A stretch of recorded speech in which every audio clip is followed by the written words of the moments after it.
할렐루야. 어느덧 이제 또 한 번의 주일, 특별히 3월 첫 번째 주일이 왔습니다. 이제 날씨도 좀 따뜻해지는 것 같고 나가서 이렇게 딱 좋은 것 같은데 비가 온대요. 나는 시원해져서 좋은데.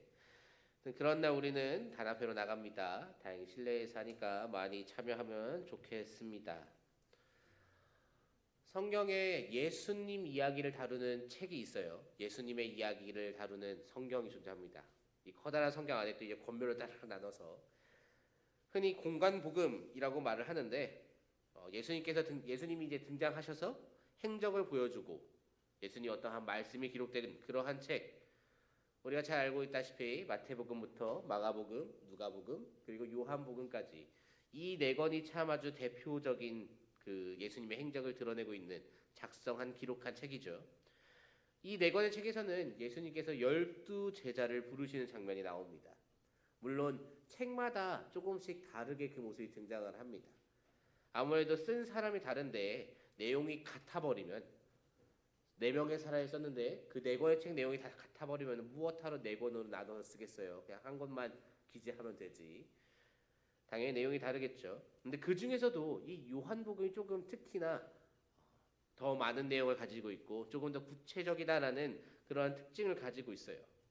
이토록 구체적인 그 요한복음에서 오늘 특별히 예수님께서 제자를 부르시는 장면이 나옵니다. 이때 이 제자들의 입장에서 제자들의 나를 부르시는 그 예수님께 어떻게 반응하는지를 우리가 함께 살펴보며 우리도 예수님께서 부르실 때 어떻게 해야겠다 그런 걸 생각해 보면 참 좋을 것 같습니다. 특별히 오늘 이 제자들, 이들은 유대인입니다. 이들이 메시아를 기다려온 사람들이었고요. 정말 꾸준히 그것을 두고 기도해온 사람들이었습니다. 그러한 그들에게 메시아가 나타나서 나를 따르라 라고 말씀하실 때 과연 어떠한 감정이었을까 한번 상상해 보는 것도 좋을 듯 합니다.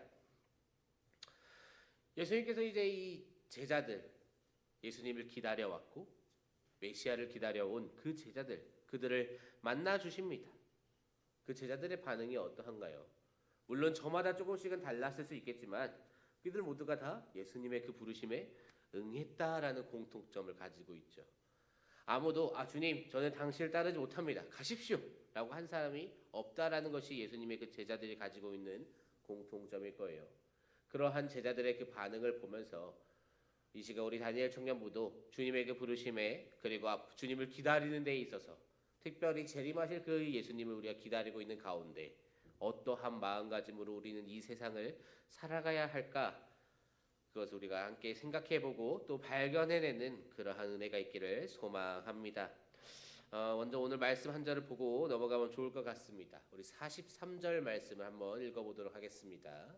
이튿날 예수께서 갈릴리로 나가려 하시다가 빌립을 만나 이르시되 나를 따르라 하시니. 이 말씀이 누가 누구에게 한 그런 말씀인가요? 예수님이 빌립에게 하신 말씀이죠.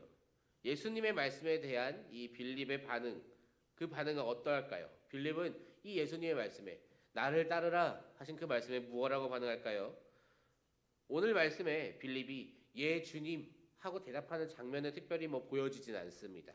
그러나 우리는 빌립이 예수님을 따랐다, 빌립이 예수님의 그 말씀에 긍정적으로 반응했을 것이다 라고 상상할 수 있는 이유는 이 다음 장면들을 보면서 빌립이 예수님의 이 말씀에 대해서 부정적으로 반응하지는 않았겠구나 하고 생각할 수 있는 것이지요. 왜냐하면 이 빌립이 나다나엘에게 예수님을 전하는 모습이 이제 이후에 쓰여져 있는 성경 말씀이라는 것이지요. 빌립이 예수님을 따르기로 했음이 뻔히 드러나는 그러한 모습입니다. 그렇다면 빌립은 왜 예수님을 따르기로 했을까요? 지금 우리가 예수님을 따르는 것도 사실 대단한 일입니다만 이때까지의 예수님은 아직 이적을 일으키시지 않았습니다. 이적을 일으키신 후에는 그 이후에는 사실 그 이적을 보고서 기적을 일으키시는 분 하고 따르면 됩니다. 그거는 조금 쉬워 보여요. 그런데 지금 이 예수님은 아직 아무런 힘도 보이지 않으셨다라는 것이죠. 그렇다면 이때 빌립은 무엇을 보고 이 예수님을 따르기로 마음먹었을까요? 그것은 그가 메시아를 정말 철저하게 기다려온 사람이기 때문에, 그래서 예수님께서 메시아임을 믿었기 때문에 따르기로 했다라는 것이지요. 예수님께서 활동하시기 전에 물론 비율이 높지는 않았겠지만 그럼에도 불구하고 예수님을 기다리던 사람들이 있습니다. 구약 선지자들의 그 예언의 말씀, 그 말씀을 듣고 그 말씀을 믿으며 기다리는 사람들이 있었다라는 것이지요.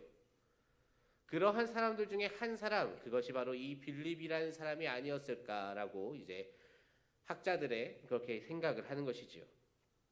빌립이 그토록 예수님을 기다려왔기 때문에, 예수님께서 어떠한 분이시고 어떻게 나올 것이고 그러한 것을 다 너무 철저하게 알고 있었기 때문에 이 예수님을 딱 보자마자 이분이 그리스도다라는 것을 알았기에 따랐다는 거죠. 지금 예수님은 아무런 이적도 일으키지 않으셨고요. 자기 자신에 대해서 소개하지도 않으셨어요.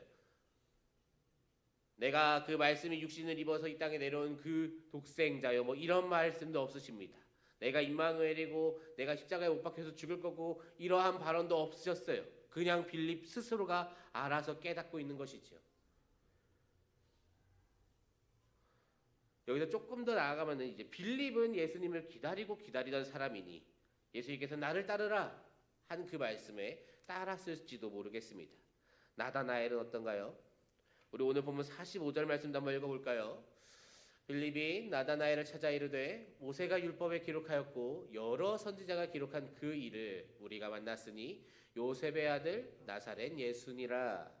아멘. 빌립이 나다나엘에 말합니다. 나 모세 때부터 선지자들이 기록한 그 사람 예수 만났다. 그러다 나다나엘이 묻죠. 이곳 나사렛에서 그런 선한 것이 나올 리가 없지 않느냐. 나사렛이라는 동네는 촌이에요. 촌. 절대 큰 것이 나올 수 없는 그러한 동네입니다. 그래서 이 나사렛에서 그런 선한 것이 나올 수 없어 라고 나다나엘이 지금 말하고 있지만, 이 모습이 어떻게 보면은 이 예수님에 대해서 조금 부인하는 것 같지만 실상은 반대다라는 거죠. 그는요 예수님이 어떠한 존재인지 너무 잘 압니다. 나사렛에서 나오면은 되게 어색한 분이라고 생각을 하고 있는 거죠. 하나님의 아들이라는 자가, 그토록 커다란 자가, 그토록 큰 자가 이 조그마한 곳에서 에이 설마, 이렇게 지금 반응을 하고 있는 것이죠. 어찌됐든 이제 그렇게 직접 와서 봐, 네가 직접 봐라 라고 말을 하는 이 빌립의 말에 나다나엘이 따라갑니다. 나다나엘 오는 것을 보신 예수님께서 그를 보고 간사하지 않은 자라고 합니다. 간사한 것이 없는 자라고 평가를 내리십니다. 뭐 이러한 평가를 지금 사실 우리가 주님께서 우리를 딱 보고 너는 간사하지 않구나, 네 안에는 간사함이 존재하지 않는다라고 평가해 주시면 참 감사할 겁니다만 어떻게 그렇게 평가를 하는지 사실 의문이 들어야겠죠. 나다나엘도 마찬가지예요. 지금 예수님과 처음 만났습니다. 이제 처음으로 봤고 아직 인사도 하지 않았어요. 첫 번째 멘트가 뭐예요? 내 안에, 저 사람은 그 안에 간사한 것이 없는 사람이다 라고 예수님이 지금 평가를 바로 내려버리셔요. 오늘 처음 만났고 어떻게 그러한 평가를 하겠느냐 하는 의문이 들 수밖에 없는 것이죠. 그래서 나다나엘이 묻습니다. 우리 48절 말씀 함께 읽어보겠습니다. 나다나엘이 이르되 어떻게 나를 아시나이까? 예수께서 대답하여 이르시되 빌립이 너를 부르기 전에 내가 무화과 나무 아래에 있을 때 보아노라. 나다나엘이 묻습니다. 어떻게 나를 아시나이까? 당신 나 처음 오는데 내가 간사한지 간사하지 않은지 어떻게 알고 그렇게 얘기하느냐라고 지금 나다나엘은 묻고 있는 거예요. 그에 대한 예수님의 대답이 무엇입니까? 네가 무화과 나무 아래에 있을 때 내가 이미 보았다라는 것이죠. 무화과 나무 아래에 있을 때 이것이 무엇을 가리키는 말인지를 알아야 이 말씀, 오늘의 이 본문 말씀 흐름이 이해가 갑니다. 그냥 단순하게 이분이 예수님이랑 내가 기다려오던 그분이구나 하고 단순하게 믿는 것처럼 보이지만 실상은 그거랑은 조금 달라요. 예수님이 지금 철저하게 자기가 하나님의 아들이고 예수 그리스도이심을 조금씩 보여주고 계십니다. 단지 그 조금씩 보여주시고 너 나 따라올 테냐라고 하는 그 부르심에 이들이 지금 믿음으로 따라가겠다라고 결단을 하고 있는 것이죠. 우리 이스라엘과 팔레스타인을 한번 생각해 볼까요? 이스라엘, 팔레스타인, 어떤 이미지가 가장 먼저 떠오르십니까? 시원한 해변, 어때요? 말이 안 되는 것 같죠? 오히려 그 반대죠. 뜨거운 사막 이런 거 생각하면 조금 쉽게 이미지가 그려집니다. 사람마다 물론 다르게 떠올릴 수는 있겠지만 이스라엘과 팔레스타인에 대해서 한 10개 정도 이미지를 떠올려봐라 하면은 사막이 되었건 광야가 되었건 비슷한 이미지 무언가 하나는 반드시 떠올리게 돼요. 그만큼 그곳은 덥고 또 우리가 살기에는 조금 피로한 환경일 수 있다라는 것이죠. 그러한 동네에서 율법을 듣고 배우고 경건 생활을 하다 보면은 자연스럽게 그들은 나무 그늘이 있는 무화과 나무 그늘 밑으로 들어가게 되어 있습니다. 무화과 나무 아래에서 율법을 듣고 익히고 배우고 또 경건 생활을 하며 하나님을 찾고 결국에 다시 말해 무화과 나무 그늘 아래에 있는 시간이 길어지면 길어질수록 무엇을 하는 시간이 길어진다는 것입니까? 경건 생활을 하는 시간이 길어진다라는 것이죠. 높은 확률로 율법에 대한 관심이 많은 사람일 것이다라는 거예요. 물론 그러한 사람들 중에 아주 대표적인 예시로 바리새인이 있습니다. 그렇지만 예수님께서 지금 이 나다나엘을 보고 딱 처음에 바로 평가를 내리시죠. 그 안에 간사한 것이 없다고요. 그는 바리새인과는 달랐어요. 바리새인처럼 자기 자신을 높이기 위해 잘난 척하고 멋있는 척하기 위해 외식하는 신앙을 하는 사람이 아니었습니다. 그 사람은 철저하게 메시아를 기다리며 하나님과 교제했고 하나님께 기도하러 그 그늘로 나아간 참 믿음을 갖고 있는 그러한 신자였어요. 정말 메시아 예수 그리스도를 기다린 사람이었습니다. 무화과 나무 그늘 아래에서 하나님께 열심히 기도한 사람이었어요. 그가 얼마나 성부 하나님을 찾고 기도했으면 지금 이 자리에 와 계신 성자 하나님께서 그를 보자마자 그 믿음을 인정해 주실까요? 결국에 무슨 말인가요? 빌립이나 나다나엘이나 기다린 끝에 지금 자신들이 그토록 갈망하던 메시아를 만났다라는 것이지요. 예수님을 만나는 그 은혜를 잊게 되었습니다. 심지어 나다나엘은 그 속에 간사한 것이 없느니라라는 그런 아주 좋은 평가까지 받게 됩니다. 사랑하는 다니엘 청년부 여러분, 이 기다림이라는 것은 참 너무나도 힘들 때가 많습니다. 1, 2년도 기다리기 힘든데 이들은 더 오랜 시간 기다려왔겠죠. 그 시간 동안 무엇을 보고 이렇게 오래 버텨낼 수 있었을까? 참 대단하기도 하고 본받고 싶기도 하고 어찌 보면 참 미련해 보이기도 합니다. 그런데 한 가지 분명한 사실은 이들은 믿음을 가지고서 견뎌내었고 특별히 메시아를 기다리는 그 신앙으로 견뎌내었고 그것을 이겨내고 견뎌낸 끝에 결국에 메시아 예수 그리스도를 만났다라는 것이지요. 그들은 자신들의 자리에서 자기가 하는 그 최선을 다해서 그 자리를 버텨냈습니다. 그리고 이제 그것으로 그치지 않습니다. 오늘 이제 우리가 함께 본 요한복음 1장의 마지막 절인 50절과 51절 말씀에서는 이렇게 얘기하고 있습니다. 우리 다 함께 한번 읽어보도록 하겠습니다. 예수께서 대답하여 이르시되 내가 너를 무화과 나무 아래에서 보았다 함으로 믿느냐? 이보다 더 큰 일을 보리라. 또 이르시되 진실로 진실로 너희에게 이르노니 하늘이 열리고 하나님의 사자들이 인자 위에 오르락내리락 하는 것을 보리라 하시니라. 아멘. 예수께서 이제 나다나엘이나 빌립이나 예수님의 그 이적을 보지도 않고 믿은 것에 대해서 굉장히 칭찬을 하시는 거죠. 그러면서 말씀하십니다. 하늘이 열려서 그 사자들이 오르락내리락 하는 것을 볼 것이다 라고 말씀하고 계세요. 이 말씀은 물론 당장 현재의 이야기는 아닙니다. 미래의 이야기겠지요.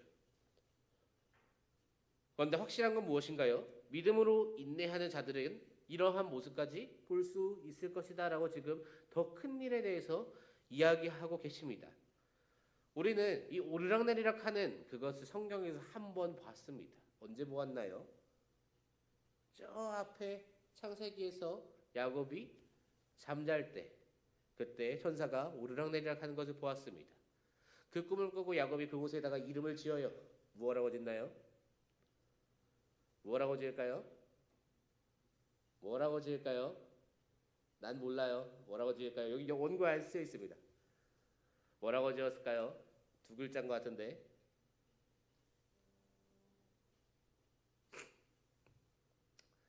베델이라고 짓죠.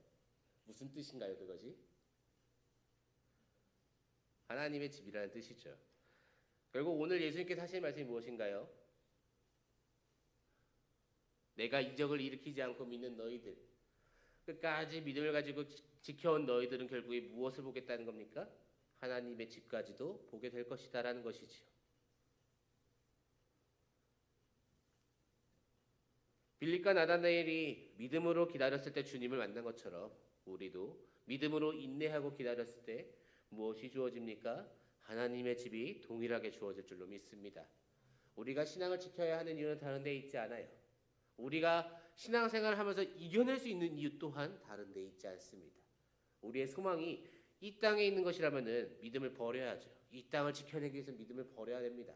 하지만 우리의 소망이 이 땅이 아닌 하나님의 집에 있기에 하늘에 있기 때문에 우리는 믿음을 붙들고 신앙을 붙들고 지켜내며 싸울 수 있는 것이지요. 이 믿음을 붙들고 정말 믿음을 끝까지 지켜야 할 수 있기를 소망합니다. 하나님은 여러 가지 모습으로 우리를 부릅니다. 저를 불러주고 여러분을 부르십니다. 우리 각자가 있는 그 자리에서 하나님을 찬양하고 하나님을 예배하며 하나님께서 약속하신 그 말씀들을 정말 기다리고 기대하는 마음으로 우리는 견뎌내야 합니다. 그것이 우리가 해야 하는 어떠한 인내의 싸움이라고 이야기를 하죠. 주님께서는 우리에게 믿음을 주셨습니다. 이 땅에 내려오셔서 십자가에 못 박혀 죽으셨고 피를 뿌리셨고 부활하셨습니다. 그 부활하신 그것을 믿음으로써 우리에게 주셨기 때문에 우리가 이 자리에서 예배할 수 있죠. 이 믿음을 지켜내는 것, 이 믿음을 지켜내기 위해서 발버둥 치는 것, 이것은 우리가 해야 하는 것이라는 거죠. 기다리고 주님을 만나고 그리고 약속된 이제 미래에 약속된 더 커다란 그 은혜까지 바라보면서 우리는 이 믿음의 싸움을 우리는 승리로 이끌어가야 한다라는 것이지요. 그러기 위해서 우리는 기다림이 필요합니다. 기다리고 기다리다 보면 주님께서 만나 주십니다. 그리고 그 만남 뒤에는 더 커다란 은혜가 기다리고 있다라는 것이지요. 약속된 더 큰 은혜의 자리까지 나아가서 정말 하나님의 은혜를 풍성히 누리는 우리 다니엘 청년부가 될 수 있기를 소망합니다. 그러기 위해서 우리에게 필요한 것은 바로 인내심이고 믿음이고 기다림이다 라는 그 사실 꼭 기억하고 특별히 어떠한 이적이 없더라도 자신들이 기다려온 그 메시아를 만났다는 그것에 감사하며 믿음으로 나아간 빌립과 나다나엘과 같이 우리도 믿음으로써 결단하고 오늘 하루도 그리고 이번 한 주간 특별히 승리로서 우리의 삶을 나아갈 수 있는 저와 다니엘 청년부 되기를 주님의 이름으로 축복합니다.